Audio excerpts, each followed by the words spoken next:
Republic of Kenya, Professor Kithure Kindiki, all protocols observed. I think I'm coming at the tail end. I'm feeling like a hungry man with a loaf of bread and you're told to eat it in 30 seconds. I'll not attempt to do that. First, I want to note that CI has a lot to offer.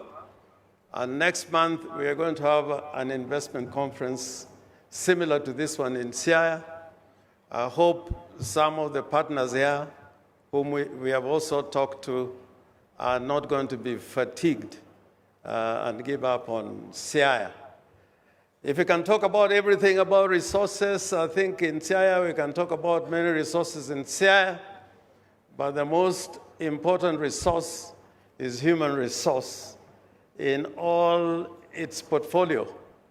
And historically, if I want to talk about the availability of human resource in the Republic of Kenya, the first vice president of the Republic of Kenya came from Siaya. The first barrister came from Siaya, trained in the Inns of Court in England. The first group of professors in the country who are lecturing in Makerere and abroad came from Siaya. And recently, we lost Professor Bethel Ogot. And I hope I'll carry your condolences and sympathies to the family of Professor Ogot. Now, I just want to note as a preamble that I'm very happy about some intervention the national government has undertaken together with the county. And I like the integrated approach. Like recently, we had a multi-ministerial delegation from Interior, from MITI, that's the investment ministry, from roads and communications. We had people from Kenya Shipyard talking about investing in the same place so that it is done in a planned manner. And that is about the port of we are trying to build in Usenge. But more relevant to what we are discussing today, I wanted to say this. I think having listened particularly to what Senior Oparanya said, we should, in an investment conference, address the issue why we are not attracting as many investors as we wish. And investment conferences have taken place. When I was first elected in Parliament, we had an investment conference for Nyanza, presided over by Jaramogi Oginga Odinga. So it has been an ongoing conversation. One of the things that we learned when we had recently the investment conference hosted by Governor Nyong'o and sponsored by the Afrexim Bank. And we were talking about how investors can come directly to counties. And we found out there were so many roadblocks to an investor who wants, let's say, come to Siaya. We need to look at the legal framework to make sure that an investor who wants to invest in a county like Siaya can come there directly without legal hurdles.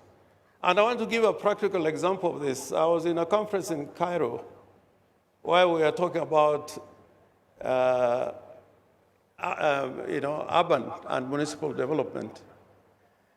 And many delegations were going to Afrexim Bank signing deals. But we were busy at the conference talking about what we must do. And when we addressed the issue why that was happening, they said we should address the legal framework that makes it possible for investors to come directly to counties. For example, if you wanted to go into a private-public partnership under the current framework, you cannot succeed in 5 years. you cannot succeed in 5 years. And it has not been done. The counties that have tried have not succeeded. So I think we need to look at that framework. The other thing, whereas the Constitution gives a framework of sharing revenue, if you look at the revenue that is allocated to national government, and I'm glad to talk about this because I think there is acceptance of that fact, that if you look for roads, for example, you find that one county in a particular area is given more money for tarmac roads, like, more than, let's say, the entire of Nyanza. With that type of situation, it will be very hard for this region to move ahead. The national government should do a checkup and find out, are counties getting or regions getting equitable amounts of monies spent by national government in infrastructure and the rest. And lastly, I want to say this. If people feel good about what is happening, they don't need to be persuaded. They don't need to be persuaded. When Kibaki took over, in the first 6 months, there was a feel-good factor.